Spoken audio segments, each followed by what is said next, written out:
Selamat pagi sahabat pembelajar, kita berjumpa kembali di seminar online yang diselenggarakan oleh Indonesia Belajar.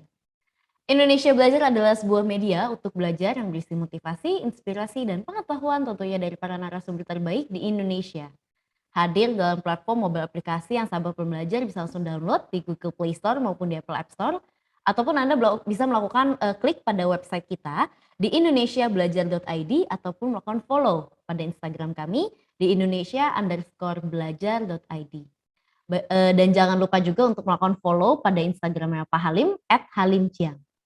Dan bagi Anda sahabat pembelajar yang memiliki Facebook, Anda juga boleh untuk melakukan like pada Facebook fanpage kami di indonesiabelajar.id. Dan kami telah membuat juga sebuah grup WA, jadi sahabat pembelajar bisa langsung memberikan nomor WA sahabat pembelajar di kolom chat, nanti kita akan langsung masukkan ke dalam grup WA. Perkenalkan sahabat pembelajar, nama saya Jessica yang akan memandu seminar online kita hari ini. Dan seperti biasa, setiap hari Senin kita mengawali minggu kita dengan mengundang seseorang yang luar biasa. Beliau adalah Bapak Halim Ciang. Beliau merupakan co-founder of Ray Institute, Center for Fitness Excellence, promotor hidup sehat yang bermisi mengajak, mengedukasi, dan mencerahkan sebanyak mungkin orang untuk hidup sehat lebih awal dalam upaya mewujudkan kualitas hidup lebih baik dan usia harapan hidup lebih lama. Tentunya beliau sudah hadir di tengah-tengah kita. Kita sapa terlebih dahulu. Selamat pagi Pak Halim, apa kabar? Selamat pagi Bu Jessica, selamat pagi sahabat pembelajar semua. Kabar saya syukurlah baik. Semoga semuanya juga dalam keadaan baik. Semoga Bu Jessica juga dalam keadaan yang baik. Amin. Semoga semua sehat selalu ya Pak ya. Begitu juga dengan Pak Halim. Oke. Pak Halim dan juga sahabat pembelajar, tema seminar online kita hari ini sangat menarik, yaitu mencegah dan perbaiki dari akar atau mengatasi gejala. Nah, apa pilihan yang lebih baik? Setelah kita menyatakan pilihan kita, sudahkah aksi kita sesuai dengan pilihan tersebut?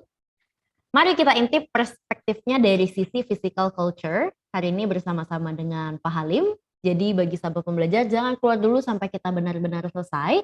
Dan bagi Anda yang ingin bertanya, Anda boleh langsung tulis saja pertanyaannya di dalam kolom chat, ataupun boleh melakukan raise hand untuk langsung berbicara dengan Pak Halim atau Coach Halim. Oke, tanpa berlama-lama lagi, Pak Halim dan juga sahabat pembelajar, kita akan langsung mulai aja. Pak Halim, bagaimana nih penjelasan mengenai mencegah dan perbaiki dari akar atau mengatasi gejala? Silakan Pak Halim. Baik, terima kasih Bu Jessica, sahabat pembelajar. Terima kasih sudah bergabung ya. Saya akan coba untuk share screen. Ada sedikit presentasi untuk memberi struktur pada apa yang saya bicarakan hari ini atau sharingkan.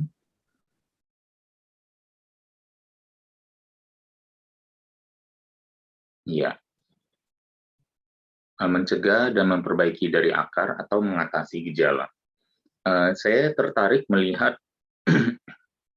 gambar ini gitu ya, karena sebenarnya kan ini seperti aliran satu kebiasaan atau satu efek dari satu hal yang ujungnya bisa kemana-mana. Apabila ini kita sikapi dengan berpola hidup sehat, bisa saja manfaatnya misalnya melakukan satu pola hidup sehat dan ternyata manfaatnya banyak. Seperti yang pernah saya bahas berkali-kali, bahwa misalnya melakukan aktivitas olahraga, entah itu jogging atau yang sifatnya aerobik kardio, ataupun yang sifatnya latihan beban, manfaatnya luar biasa banyak. Peningkatan kekuatan paru-paru pasti kita dapatkan, peningkatan kekuatan jantung, pembakaran kalori, penurunan lemak, peningkatan metabolisme. Itu bayangkan hanya dengan melakukan satu aktivitas, manfaatnya sebanyak itu. Kemudian kita berbicara tentang misalnya latihan beban, ternyata juga bisa mencegah osteoporosis, meningkatkan patroli kekebalan tubuh, memunculkan myokine, ya sejenis sitokin yang ada di dalam tubuh, tapi pada otot, yang ternyata melatih sel-sel kekebalan tubuh kita untuk memicu reaksi memperbaiki diri, reaksi pemulihan yang begitu cepat.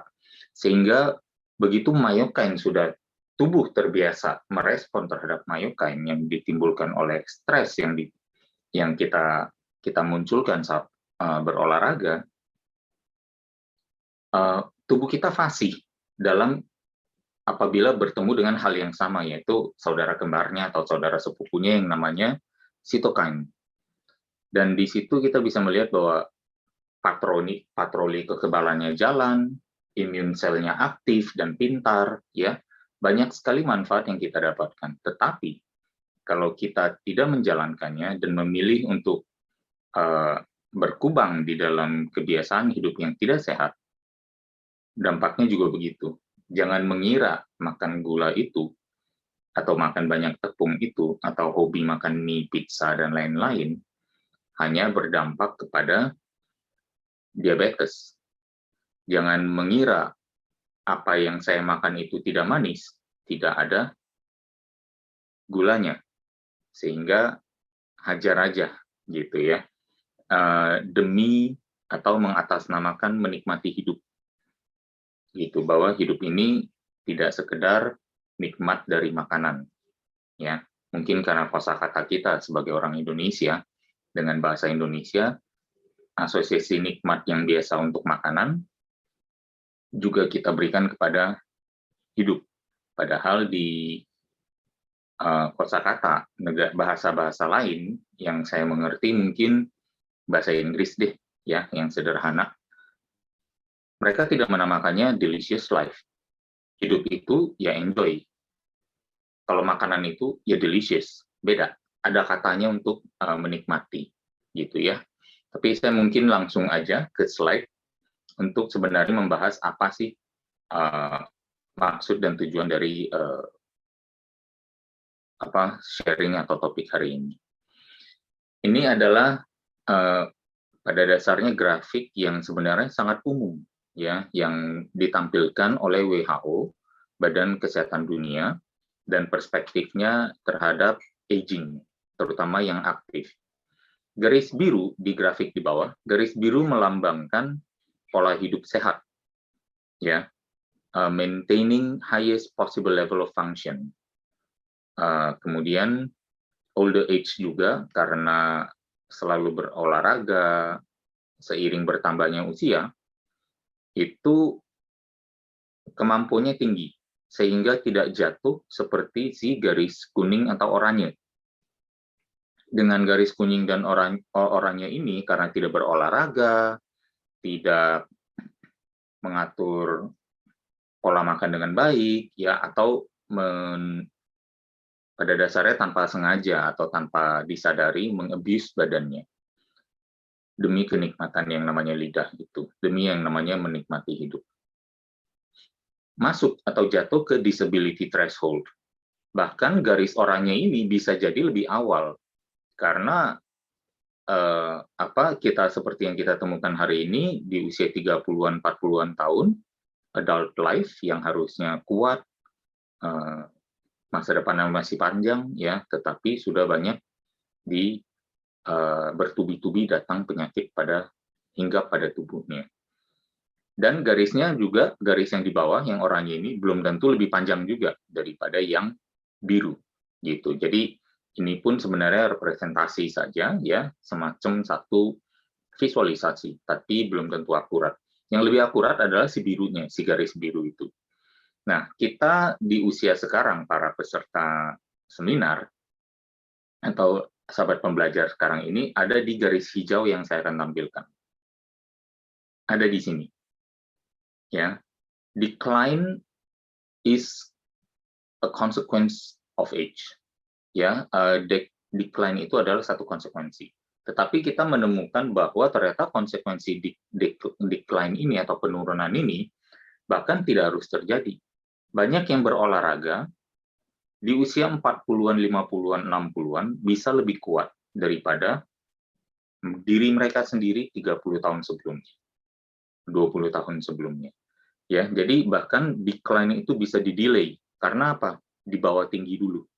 Dibuat lebih tinggi dulu, ya, sehingga terjadi tertumpuknya tabungan, kekuatan, fungsionalitas tubuh, dan lain sebagainya. Sehingga waktu tua, waktu turunnya tidak drastis.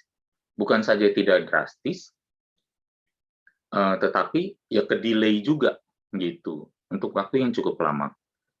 Itu manfaatnya saya rasa luar biasa, ya.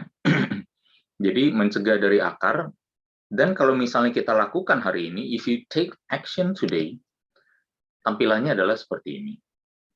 Sorry, ini terulang. Nah, jadi tidak terlambat, masih belum terlambat karena belum jatuh ke yang namanya disability threshold. Jaraknya si garis oranye ini dengan garis biru masih relatif dekat untuk bisa diraih, untuk bisa dikejar, untuk bisa dikembalikan. Tetapi apabila kita sudah seiring bertambah tua, semakin sulit dinasehati oleh yang muda. Kalau sudah kena vonis medis bahwa kita sudah banyak menumpuk penyakit, kita harus mulai di titik ini. Dan menjadi lebih sulit, lebih mahal, dan lebih kompleks. Dan dengan stubbornness seorang yang berumur di budaya timur yang tidak bersedia dikuliahi oleh mereka yang lebih muda, itu akhirnya mungkin tidak kunjung dilakukan. Bahkan journey panah merah ini belum tentu terjadi. Dari 100 orang lansia, misalnya kalau kita bilang garis yang older age ini, awal mula older age katakan di usia pensiun, yaitu antara 55 sampai 60 tahun, seberapa banyak orang di usia itu bisa diceramahi atau diberi masukan oleh anaknya atau peer-nya yang lebih muda. Ya, jadi ini yang perlu menjadi concern juga. Ya, sudah lebih sulit untuk dinasehati, tapi dalam kondisi yang lebih sulit juga untuk memulai, karena sudah ada kompleksitas medikasi di sana. Dan saat medikasi pun, mungkin waktu dianjurkan olahraga, dibilangnya jangan berat-berat. Seolah-olah olahraga itu all or nothing, berat atau enggak sama sekali. Padahal enggak begitu. Bisa ringan, sesuai kemampuan masing-masing. Kalau kemampuannya rendah, ya diberi tantangan yang rendah. Seiring meningkatnya kemampuan, tantangannya bisa ditingkatkan. Kan seperti itu. Jadi ini bisa menjadi satu bahan renungan untuk sahabat pembelajar, bahwa mencegah dari akar sebelum terlambat, ya, jarak menuju tubuh bugar masih dekat. Daripada sudah ada keluhan, sudah ada gejala, waktu kita datang ya untuk medikasi selalu ditanyakan keluhannya apa, masalahnya apa. Yang muncul atau yang dikeluhkan adalah yang sakit pinggang, mudah sakit, keluhannya hidung tersumbat, sakit kepala, migrain, leher tegang,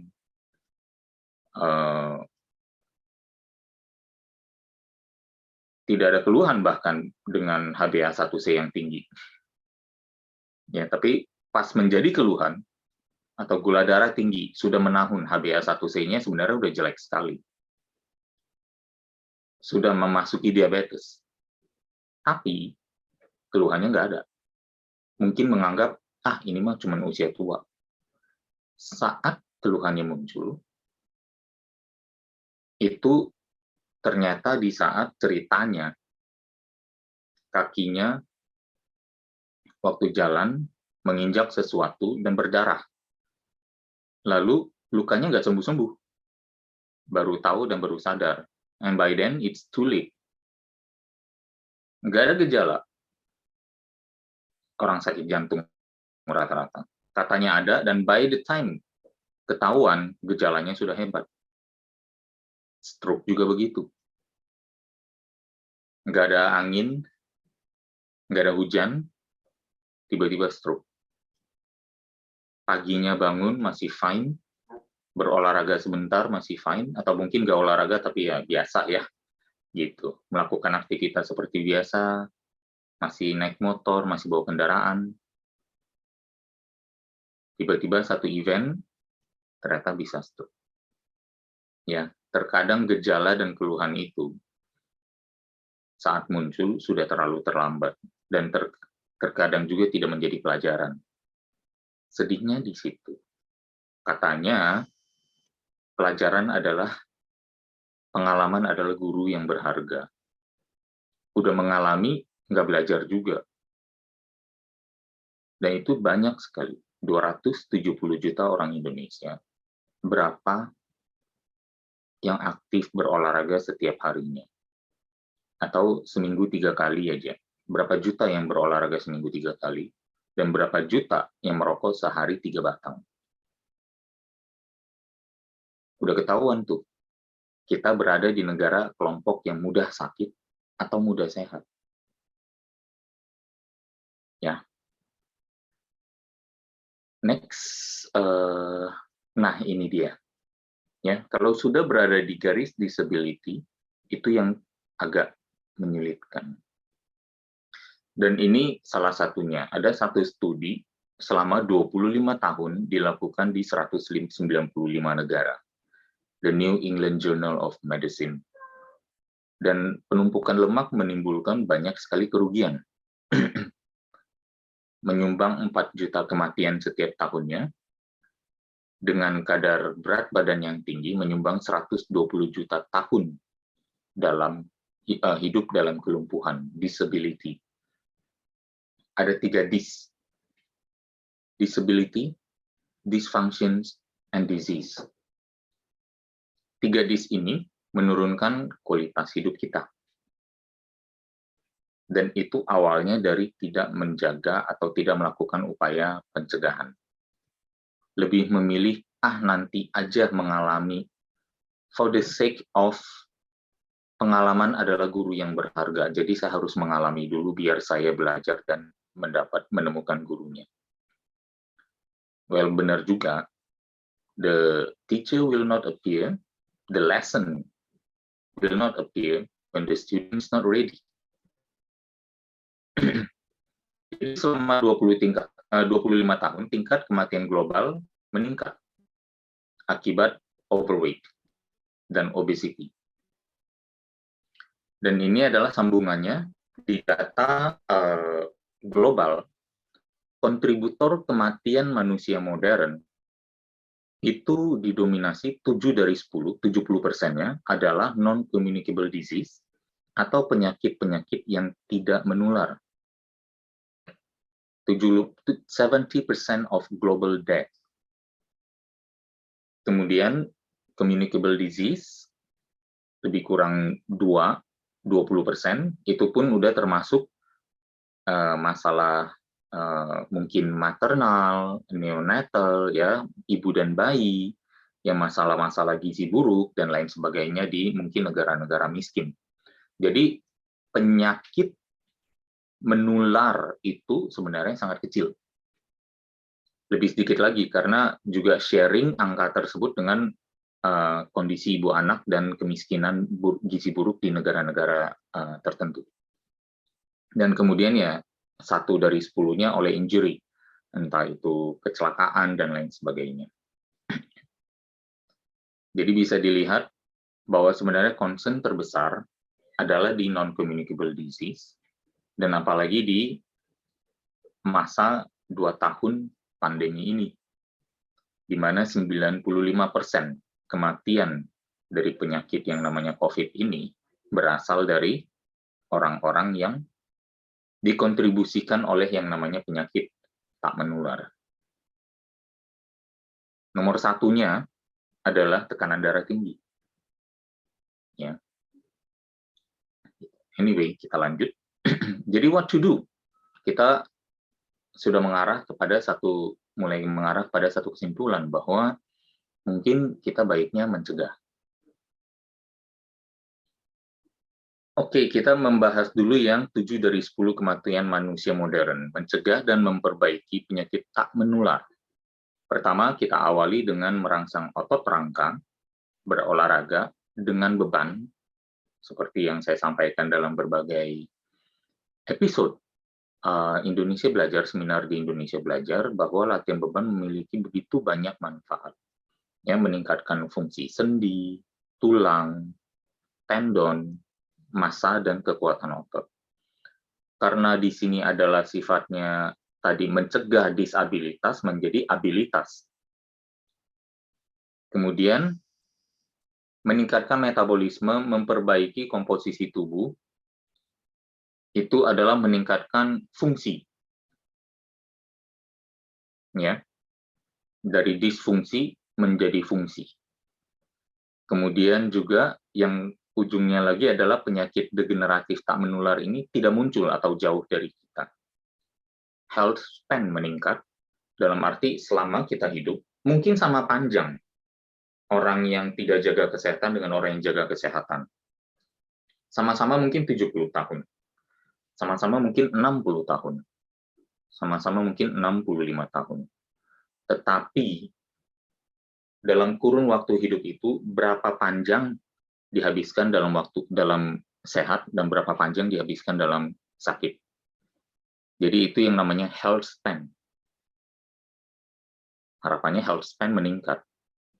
Dari health span yang meningkat, yang menjadi salah satu fondasi atau bahkan salah satu fondasi atau bahkan pilar hidup yang produktif, yang bermanfaat, dan salah satu pilar kualitas hidup yang lebih baik, itu meningkat. Kemudian life expectancy juga meningkat. Usia harapan hidupnya meningkat. Dan kalau kita lihat, benar nggak sih? Ditemukan bahwa ternyata kalau kita hidup cukup panjang sampai umur 75 tahun, lebih kurang massa otot dan kekuatan kita sudah turun 50%. Ya, muscle-nya dari healthy young people yang 30% turun jadi 15%. Persis 50%. Lemaknya meningkat dari 20% ke 40%. Dan bone-nya turun lagi. Dan ini menjadi satu concern, kenapa? Karena banyak yang kalau misalnya menggunakan patokan berat badan, oh saya 20 tahun berat badan saya sama terus. Yes, tapi nggak olahraga, nggak jaga makan, dipikir itu satu kebanggaan, satu prestasi.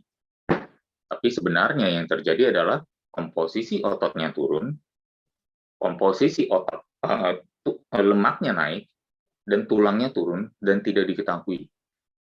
Kalau misalnya kita mau berbicara tentang medical check-up, ceknya ada di darah. Apa yang terkandung di dalam darah? Nggak pernah, mungkin kebanyakan dari kita nggak pernah mengecek di komposisi lemak, tulang, dan otot. Kalau buat saya, daripada kita bilang medical check-up, mencari apa yang ada di dalam darah, yang gedenya dulu deh. Daripada kita ceritanya berbicara nutrisi mikro, kita bicara dulu deh nutrisi makro. Nah, yang makronya ini yang gede-gede. Si tulang, si lemak, si otot. Gitu. Diperhatikan dulu itu. Jadi, buat saya, dalam upaya preventif, lebih baik mengecek komposisi otot, komposisi lemak, dan komposisi tulang. Itu pun cek aja untuk tahu, oh ya, saya di atas rata-rata, di bawah rata-rata, atau sedang di rata-rata. Kalau di bawah, adopt pola hidup yang meningkatkannya.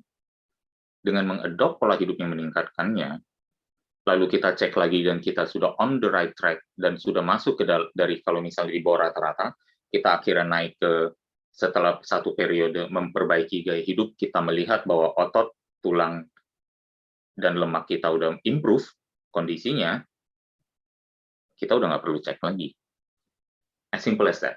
Dan bahkan pengecekannya lama-lama bisa lebih murah dan mudah dengan hanya melihat apa yang ada di cermin. Makanya yang di sini dikatakan, hidup sehat itu mudah dan murah. Pengecekannya dikit, pengecekannya jarang, dan pengecekannya murah. Gitu juga. Itu pun kalau mau ngecek terus. Gitu. Kemudian benefitnya juga untuk strength training untuk older adults, ya, membangun semua hal yang menjauhkan kita dari 3 dis tadi. Disabilitas, disfungsi, dan disease. Ya, ini kalau misalnya mau tahu linknya, ya, linknya ada di sini, cdc.gov, ya. Menurunkan signs and symptoms, menurunkan tanda dan gejala pada penyakit dan kondisi kronis. Sekali lagi, menjauhkan dari keluhan. Jadi, upayanya pencegahan. It looks like it's a winning formula. For me, it is. Ya. Nah, sekarang kita ke penyakit yang menular. Berpola hidup sehat. Kita olahraga, kita pola makan teratur, istirahat teratur. Meniadakan stres, mengurangi paparan 7 toxicities. Toxicitiesnya itu bisa dalam bentuk energetik yang sifatnya wave, gelombang elektromagnetik dan macam-macam, ya, yang bisa bersifat spiritual, ada yang bisa bersifat psychological, ada juga bahkan dari makanan, ya, ada juga dari environmental seperti pollution dan lain-lain. Jadi mengurangi toksisitas itu, meniadakan stres, ya kan? Bahkan ternyata tubuh kita karena aktif berolahraga, patroli database penularan atau database virus bakteri yang tercatat oleh sistem kekebalan tubuh kita lengkap, pinter, ya. Jadi nggak hanya pinter melawan satu jenis aja, tetapi pinter melawan semua jenis. Daya juang itu yang namanya immunity endurance dari immune system, ya, ternyata optimal juga. Sehingga yang terjadi adalah apabila terpapar, terekspos, tidak tertular. Apabila tertular, tanpa atau minim gejala. Kalau bergejala pun, ringan dan cepat sembuh. Dan imunnya bertambah pintar karena database-nya yang tercatat tambah 1. Saya rasa it's a no-brainer sekarang bahwa melakukan pencegahan lebih baik. Jadi kita putar yang namanya, saya nggak mau menganalisa kegelapan soalnya. Makanya saya bahasnya ini dulu. Ya, segala sesuatu yang sifatnya encouraging, yang sifatnya mencerahkan, yang sifatnya membawa kita keluar dari kegagalan, ya. Sebenarnya ini adalah kebalikan dari 3 resep kegagalan. Resep kegagalan pertama adalah yang namanya blame game. Menyalahkan siapapun. Orang tua untuk genetik yang buruk, mewariskan kepada kita penyakit-penyakit. Jantunglah dibilang keturunan, kanker dibilang keturunan, stroke lah dibilang keturunan, diabetes lah dibilang keturunan. Benar, hanya 5% dari total kasus. 95%-nya ulah sendiri, nggak diomongin. Ya, itu blame game. Karena menyalahkan semua pihak, menyalahkan istri karena istrinya nggak pinter masak, atau menyalahkan istri kalau udah masak harus dimakan, kalau nggak dimakan marah, menyalahkan anak, bikin ribet. Ya, kan saya ayah yang baik. Saya kan mengantar anak ke sekolah, terus udah gitu buru-buru harus ke kantor. Bangunnya harus pagi, dan saya nggak ada waktu lagi. Kamu nggak tahu sibuknya ngurus anak. Capek tahu. Saya mana punya tenaga lagi untuk olahraga. Ya udah, kalau saya kan ambil aja penghiburan, jalan-jalan ke mall, kan jalan-jalan juga udah bakar kalori. Sekalian dong, saya udah capek, saya shopping, saya nge-mall, saya olahraga itu. Gitu, ya. Kira-kira seperti itu. Kemudian ada lagi yang setelah menyalahkan semua orang, berarti dia merasa dirinya paling benar. Dimainkanlah justify game. Justify game di mana dia mengatakan, oh iya, saya ayah yang baik, saya ibu yang baik, saya mengedepankan mereka dulu. Saya karyawan yang baik, saya mengedepankan pekerjaan dan bos saya. Ya. Atau, ya teman saya sih, nggak bisa diajak olahraga. Dianya nggak ada waktu terus. Saya kan kalau olahraga harus sama ada teman biar seru. Kalau olahraga sendiri saya nggak bisa, nggak ada semangatnya. Jadi merasa dirinya yang paling benar. Dan menyalahkan temannya yang suka nggak olahraga. Akhirnya dia ikutan nggak olahraga gara-gara temannya nggak olahraga. Kemudian setelah kedua hal itu, begitu unggulnya dia lakukan, begitu hebatnya dia lakukan, dia menyalahkan orang lain, dia benar terus. Kemudian terakhirnya dia mengeluh sendiri. Keluhannya apa, Pak? Iya nih, luka saya nggak sembuh-sembuh. Aduh, saya naik tangga 1 lantai aja ngap. Ya, kok saya menjadi ejakulasi dini?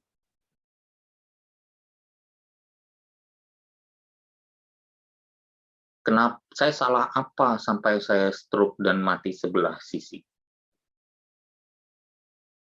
Kita balik semuanya, ya. Kita mengambil tanggung jawab. Responsibility berasal dari 2 kata. Response and ability. Kemampuan kita untuk merespon, ya, terhadap panggilan, terhadap seruan, terhadap himbauan. Kalau kita sudah berolahraga, menjaga pola hidup yang sehat, kemampuan kita merespon terhadap masalah penularan pun, adanya virus di udara pun, sudah lebih baik. Hanya orang-orang yang tidak fasih menjaga pola hidup sehat, melakukan pola hidup sehat, yang responsibility-nya buruk. Dan itu dikerjakan dengan itikat dan pemahaman yang kuat. Ada purpose-nya, ada reason-nya.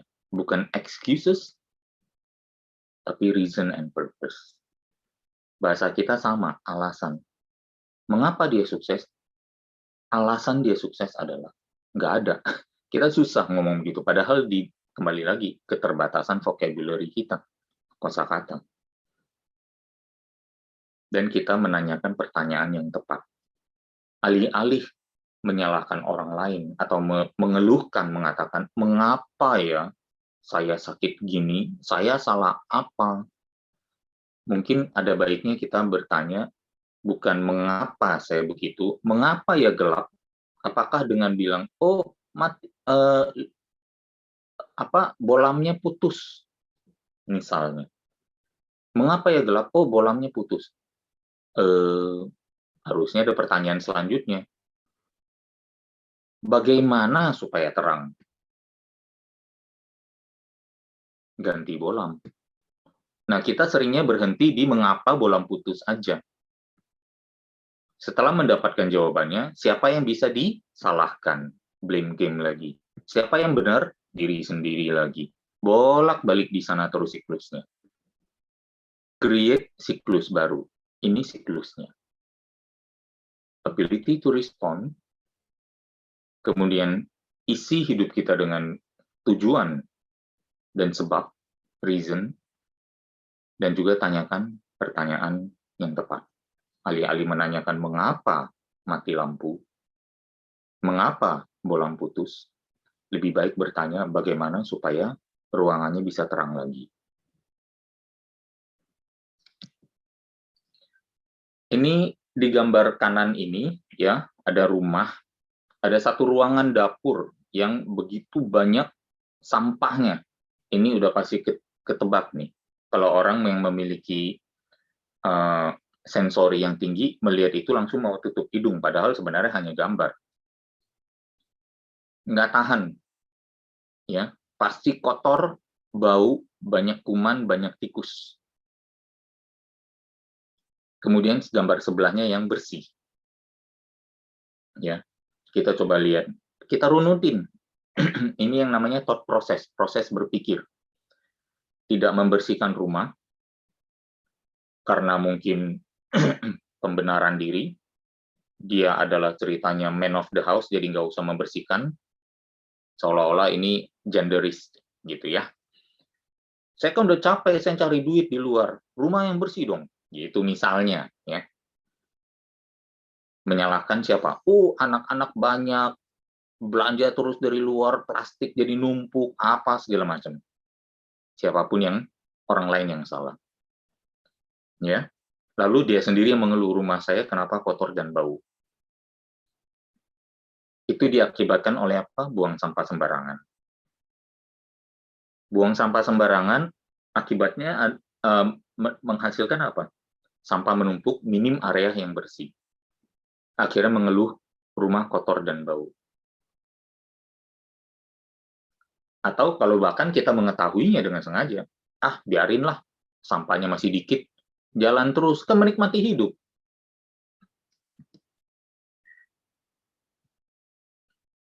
Kemudian, sudah jelas sampah menumpuk di depan mata, sudah tahu diri sendiri yang membuang sampah sembarangan. Tapi ceritanya dia cek meteran dong ke laboratorium untuk nanti ditanyakan dosis pewangi ruangan apa yang cocok untuk sampah jenis ini, dan dosis ruangannya perlu semprot berapa banyak. Ya, atau kita upayakan bersih rapi agar tidak pernah kotor atau bau. Ya, sorry salah ketik di sana. Ya, reaktif dan preventif. Mulai tidak sedap dipandang mata, tapi masih lucu dan inner beauty. Tampak luar bisa diberi sentuhan kosmetik. Mulai ada keluhan, tapi kegiatannya belum terganggu dan bisa beradaptasi. Badan udah mulai gemuk, masih bisa, tenang aja kalau foto yang kurus di depan, saya di belakang biar kelihatan mukanya aja. Saat terganggu, mulai memakai pengharum ruangan. Ya kan, kebiasaan menumpuk sampah masih terus dilakukan, padahal udah terganggu tuh. Ruangan semakin bau dan tak sedap dipandang, tak sedap ditinggali.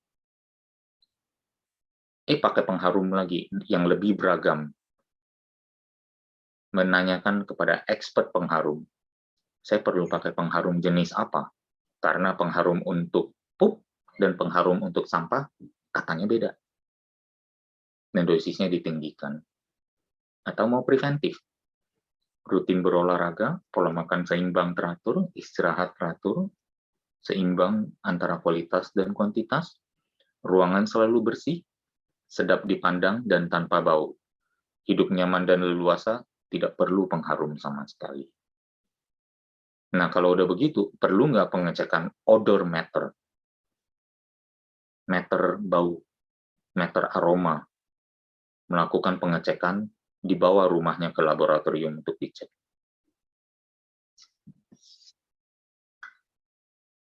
Terus ada yang bilang dong, medical check-up sebagai bagian dari pencegahan. Bahkan dalam gerakan masyarakat sehat yang diinisiatifkan oleh Powers That Be aja mengatakan demikian. Mari kita analisa. Kalau saat kita melakukan medical check-up, ini bukan Marvel Comic Universe, ya, ada rapor biru dan rapor merah. Kalau rapor merah, yaitu ketahuan kan, oh ternyata ini hasil buang sampah. Ditanya dong berapa banyak, apa jenis pengharum, dan berapa banyak dosis pengharum itu. Terus sudah dibilang pantang ini dan pantang itu. Kalau buang sampah ya, buang sampahnya yang plastik aja, karena plastik tuh nggak bau. Jangan buang sampah organik seperti daun pisang, iya, seperti kulit pisang yang bisa bau. Ceritanya gitu, pantangnya ini itu. Expert banget di sana, nyari expertnya ke sana. Hanya untuk apa? Biar rapornya kembali biru dengan artificial tadi. Baunya hilang, seolah-olah rapornya biru. Nah, di sisi lain, rapor biru itu didapat dengan bersyukur. Itu sebenarnya hasil dari mana? Dari pola hidup sehat, atau bahkan mungkin belum merah aja. Santai aja sampai medical check up berikutnya. Jadi the whole mentality dari medical check up adalah finding what's wrong with your body. Kalau belum wrong, we'll check it next time. Maybe it will be wrong next time. Dan kalau udah wrong, siapa yang dicari? Seolah-olah yang biru itu cukup disyukuri tanpa melakukan action apa-apa. Atau bahkan sebelum medical check up, doa dulu, siapa tahu yang merah bisa biru. So there's a whole lot of things yang sebenarnya not going right with the way the society thinks. Jadi cara berpikir dari masyarakat kita, saya cuma bisa bilang there's a lot of room for improvement di sana. Kemudian kalau rapor merah ada lagi dong takut dan panik. Dan kira-kira apa yang takut dan panik itu lakukan kepada diri kita? Tambah sehat? Enggak, kita tambah sakit dengan ketakutan dan kepanikan itu. Dan waktu kita melakukan pantang ini itu, pasti ada perlawanan hati. Ya, dengan enaknya dibilang, jangan makan gorengan ya, jangan lagi makan yang manis-manis ya. Terus makan apa dong? Apa urusan saya? Mana saya tahu? Tanya dong si pakar nutrisi.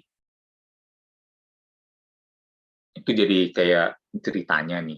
Misalnya paling gini, perbanyak makan sayur, olahraga jangan berat-berat. Paling gitu. Ada yang memberikan lebih dari itu? Enggak. Nah, tapi lucunya, pas ceritanya nih, ada seorang ibu melakukan operasi sesar untuk melahirkan, nanyanya ke saya, Coach Halim, sehabis operasi sesar, berapa lama baru bisa balik olahraga? Ya, saya bingung juga. Yang belah perut ibu siapa? Saya atau orang lain? Orang lain. Terus yang belajar ngebelah dan yang ini siapa? Dia. Dia harusnya belajar dong, tahu berapa lama lukanya sembuh. Kok malah nanya ke saya? Andai saya bisa begitu. Ya. Intermezzo sedikit. Tapi pada dasarnya, the whole mentality tentang kegiatan ini bukan satu hal yang saya rasa mengarahkan kepada pencegahan. Karena sifatnya adalah mencari tahu apa yang salah dengan badan. Untuk sifatnya reaktif. Kalau mencegah, udah tahu semuanya biru, udah leave it alone. Karena kita sudah tahu kebiasaan apa yang membuat kita rapor biru dan kita nggak pernah lagi mengunjunginya. Ya. Jadi kita silakan pilih, kita mau memilih jalan yang mana. Ya. Pada dasarnya banyak yang ingin yang kiri tapi melakukannya ke kanan, nggak akan ketemu, tidak akan tiba di destinasi yang sama, tidak destinasi, destiny and action, destinasi, destiny and action. Kita cukup mengibaratkan kesehatan dan keuangan itu mirip.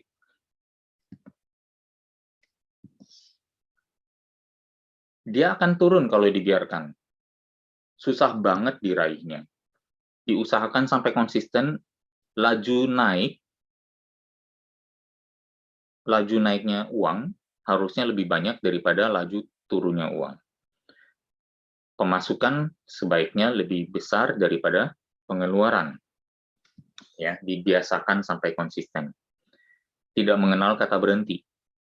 Kapan kita berhenti mencari uang? Kapan kita berhenti spending? Kan nggak begitu. Dan kita lakukan dengan senang hati. Akhir kata, ini kesimpulan, ya, anugerah kesehatan yang kebanyakan dari kita cukup beruntung untuk dapatkan sejak lahir, tidaklah permanen. Ia bisa naik menjadi lebih bugar, atau turun menjadi lebih sakit. Dalam hal kesehatan, mencegah agar penyakit yang tidak menular maupun yang menular selalu lebih baik. Ya, tapi ada usaha yang lebih baik lagi. Proaktif menjalankan pola hidup sehat tanpa harus memikirkan bahwa kita mencegah. Pola hidup sehat tanpa memikirkan harus mencegah adalah dalam dunia tersendiri. Ranah berpikir para budayawan fisik, physical culturist, yang menjadi sehat, bugar demi sehat dan bugar itu sendiri. Dengan senang hati dan itikat atau niat tanpa pamrih menjalankannya dengan pemahaman bahwa dirinya mengembrace nikmatnya hidup dalam tubuh yang sehat. Mencegah penyakit berawal dari ketakutan akan sakit. Mengobati penyakit hanyalah berusaha memanage gejala yang mengganggu agar berkurang, yang berkurang agar tidak bertambah. Pilihan ada di tangan kita, semoga bisa menjadi satu bahan perenungan untuk kita semua, dan saya yakin sahabat pembelajar sudah merupakan orang-orang yang menjalankan pola hidup sehat. Jadi mungkin ini adalah satu pesan untuk kesiapan kita juga menghadapi orang-orang di sekitar kita. Kira-kira seperti itu.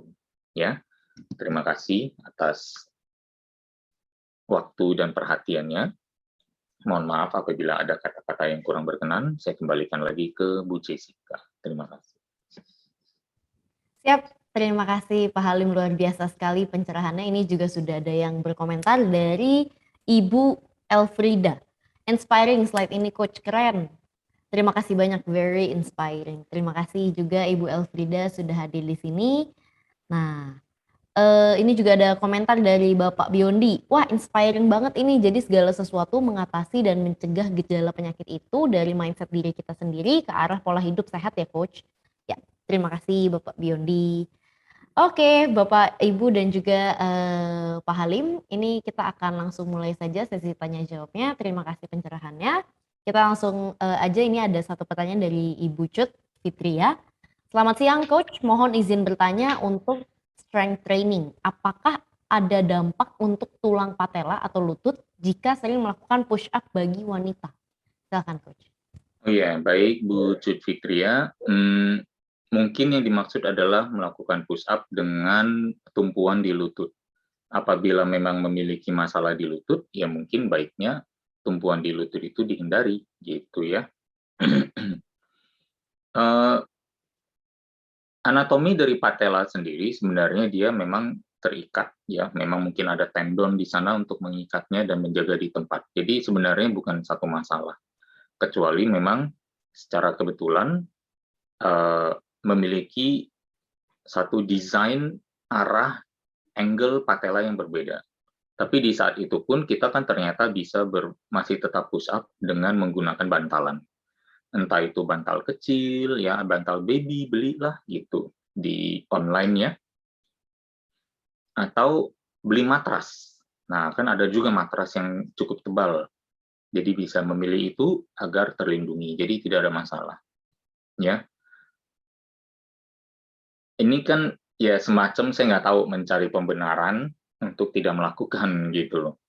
Kalau tidak, ya udah lakukan push up-nya yang misalnya nih, ya mungkin sedikit lebih sulit, tapi bisa dipertimbangkan, yaitu push up di kursi atau di coffee table, ya. Permukaannya lebih tinggi, tapi lututnya sudah tidak menempel ke lantai, gitu ya.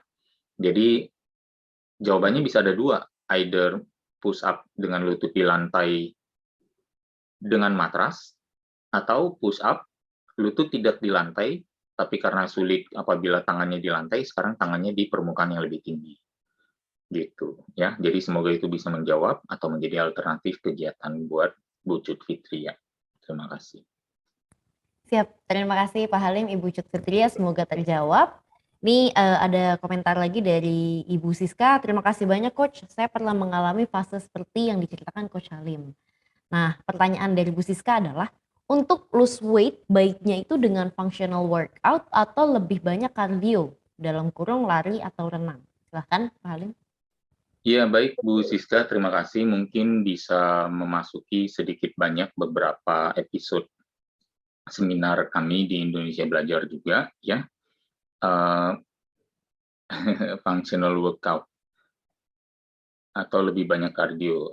Bagaimana kalau saya bilang mungkin bisa didefinisikan functional workout itu apa? Karena buat saya functional workout itu mungkin bisa berbeda gitu.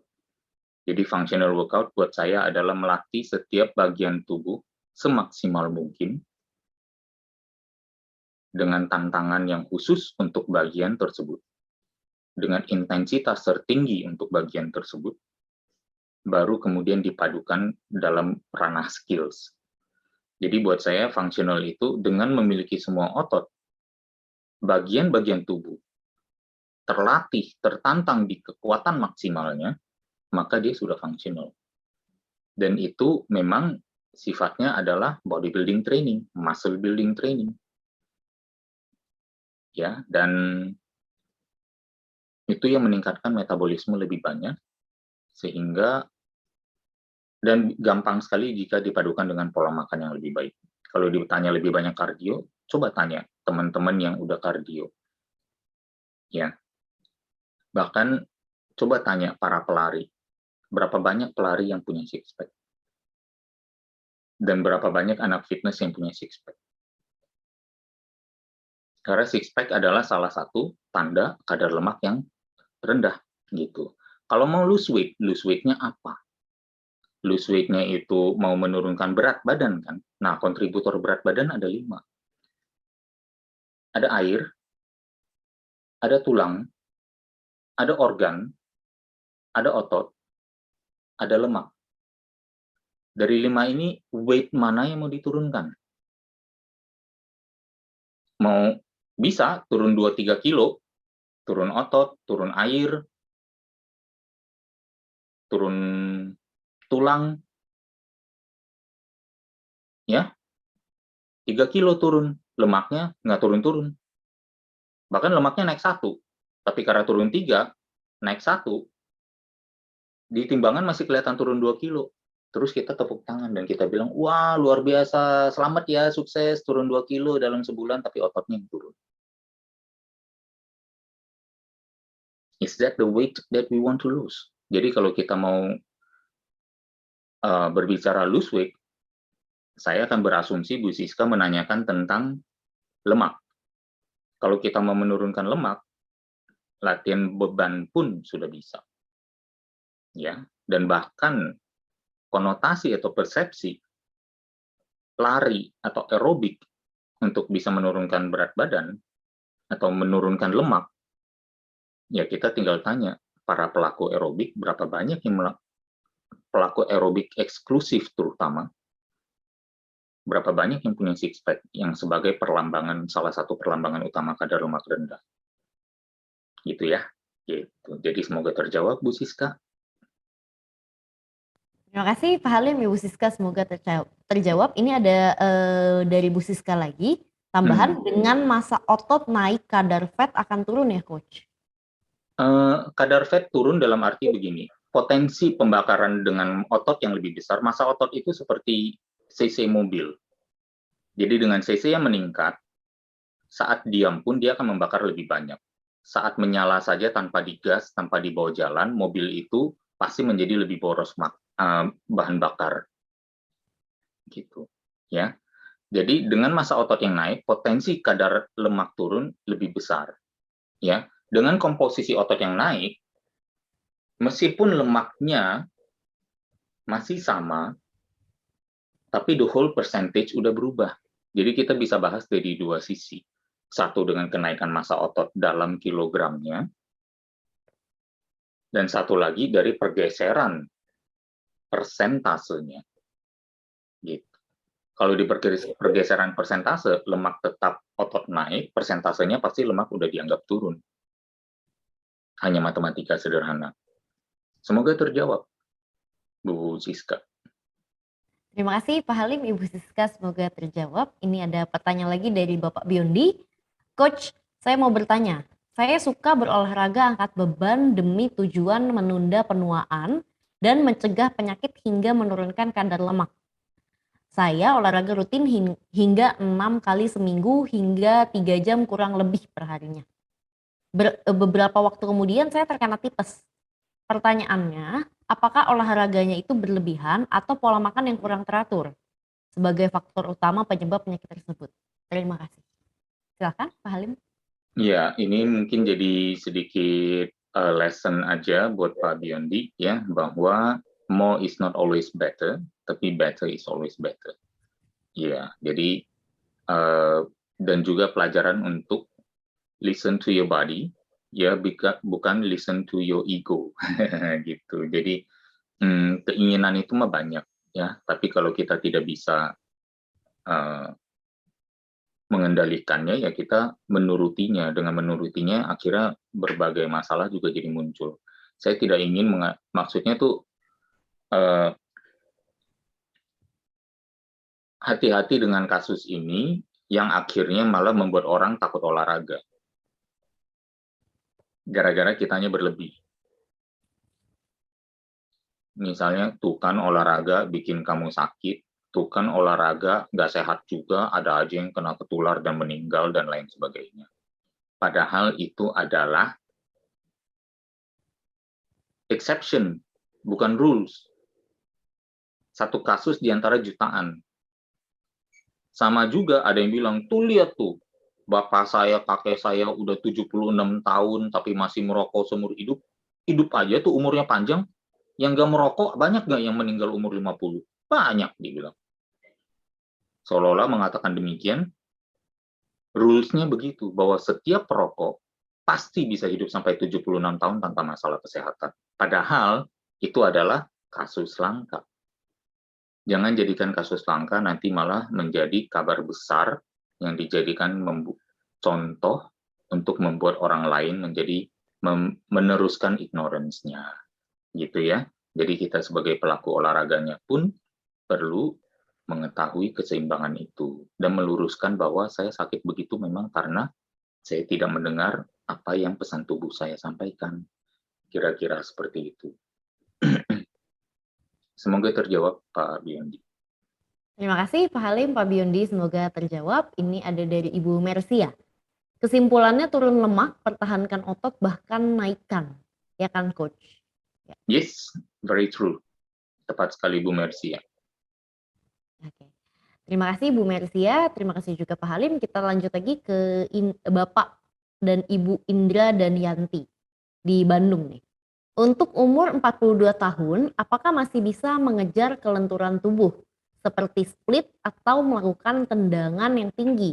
Saya baru mulai latihan taekwondo kembali di umur 42 tahun setelah berhenti 20 tahun. Bolehkah saya push batas ambang kelenturan tubuh saya seperti waktu umur belasan? Silakan Coach. Iya, Pak Indra atau Bu siapa tadi? Yanti. Bu Yanti ya. Iya, saya rasa mungkin bisa, tetapi akan perlu waktu lagi ya, karena perlu ya ibarat ini yang namanya mengetahui kondisi awal tubuh waktu memulai, bukan kondisi waktu 20 tahun awal itu gitu, tapi waktu 22 tahun. Tetapi kondisi sekarang mau memulainya lagi dalam kondisi apa? Selama 20 tahun ini sudah ada cedera apa yang terjadi? Sudah ada penurunan kekuatan berapa banyak? Jadi kita nggak bisa serta-merta langsung memulai dan kembali seperti porsi waktu kita 22 tahun di saat kondisi badan kita masih begitu mudah, lentur dan mudahnya untuk recover gitu. Itu yang satu hal ya. Jadi bahasa kasarnya adalah tahu diri gitu ya. Tapi kalau misalnya mau lebih saintifik lagi, ya ini kan untuk melatih kelenturan, mendapatkan tendangan yang tinggi dan lain sebagainya. Ya silakan kalau memang itu yang menjadi goalnya gitu. Tetapi kalau misalnya dirasakan, ya 20 tahun ini berhenti, berat badan udah naik berapa banyak, kadar lemak sudah naik berapa banyak, cedera yang berakumulasi sudah berapa banyak, dan mungkin misuse atau abuse terhadap bagian-bagian tubuh sudah berapa banyak, kondisi medis yang sudah bertambah juga bertambah berapa banyak. Nah, itu coba diperbaiki dulu. Jadi dengan mengetahui itu saja, kita sebenarnya tahu kapasitas start kita hari ini ada di mana. Jadi pelan-pelan lagi ya, gitu. Dan karena sifatnya neurological juga, yang sifatnya teknis, tendangan, dan fleksibilitas, saya rasa mungkin masih ada memori lah, muscle memory ya, untuk bisa neurological memory juga untuk bisa mengembalikan itu dalam waktu yang relatif cukup cepat. Semoga terjawab, Pak. Siap. Terima kasih Pak Halim, Bapak dan Ibu Indra dan Yanti. Semoga terjawab. Apabila ada pertanyaan lain, silahkan. Ya. Nah, ini juga sudah ada komentar dari Bapak dan Ibu Indra dan Yanti. Nuhun Coach. Iya harus tahu diri ya, harus evaluasi goals juga nih. Siap. Terima kasih Yeah. Pak Indra dan juga Bu Yanti. Oke, sahabat pembelajar, bagi Anda yang ingin bertanya, silahkan, kita masih ada sedikit waktu. Apabila tidak ada, mungkin kita akan tutup. Mungkin sebelum saya benar-benar tutup, nah ini ada pertanyaan dari Bu Siska. Untuk pelatihan dari coach itu apa berlangsung online atau offline? Untuk pelatihan, kalau pelatihan maksudnya adalah Rai Institute, sifatnya masih ada yang hybrid ya. Jadi beli materinya dulu, belajar dulu ya, beli materinya online ya, belajar dulu, kemudian hadir di kegiatan event workshop offline. Tapi kalau misalnya pelatihan dalam arti personal training 101, maksudnya one on one, itu saya masih menjalankannya secara offline. Jadi saya mengunjungi klien gitu, atau bertemu di satu tempat, satu titik untuk berolahraga. Kira-kira seperti itu. Oke. Ini ada tambahan dari Bu Siska untuk sertifikasi trainer maksudnya Coach. Oh Dan iya, yang paling dekat di bulan apa Coach? Februari ada 2 di Samarinda dan Bali, kemudian Maret di Jogja, kemudian Juninya di Bandung. Oke. Siap. Iya. Terima kasih Pak Halim, Bu Siska, semoga terjawab. Dan langsung aja boleh langsung kontak ke Pak Halim dan Bu Siska. Kalau belum masuk ke dalam grup WA kita, boleh memberikan nomor WA-nya Bu Siska. Nanti kita akan langsung masukkan ke dalam grup WA. Oke, sebelum saya benar-benar tutup, mungkin Pak Halim boleh memberikan sebuah closing statement ataupun motivasi untuk kita semua yang ada di sini. Silakan Pak Halim. Baik, terima kasih Bu Jessica, terima kasih sahabat pembelajar semua. Pada dasarnya sebenarnya inti dari hari ini ada 3 layer. Satu layer yang paling bawah adalah mencoba mengatasi gejala ya dengan berbagai kegiatan medikasi dan lain-lain. Ada penyakit menular dan tidak menularkan ya, gitu. Jadi ada level di sini. Kemudian ada level yang lebih tinggi lagi adalah mencegah. Dan mencegah sifatnya seperti yang tadi saya bilang adalah takut sakit. Ya, kalau sifatnya, aduh takut sakit nih, lebih baik dicegah. Ya, oke lah, kita mengambil tindakan sebenarnya berdasarkan 2 keputusan. Mencari nikmat, menghindari sengsara. Nah, yang menghindari sengsara ini nih kayaknya agak lebih sifatnya apa ya? Based on fear, bukan based on pleasure atau pleasantness. Nah, di level yang lebih tinggi lagi, yang paling tinggi adalah sehat demi sehat itu sendiri. Ya, nggak usah di lecture tentang bahayanya disabilitas, disfungsi, dan disease. Tidak harus ditakut-takuti baru mau olahraga, ya. Tapi dia berolahraga karena nikmatnya memiliki tubuh sehat. Dia berolahraga karena demi sehat itu sendiri. Dia berolahraga karena mengetahui tujuan hidupnya, dia mau hidup panjang, hidup sehat untuk bisa terus bermanfaat, mengisi hidupnya dengan kebermanfaatan dan produktivitas. Itu saya rasa level yang paling tinggi.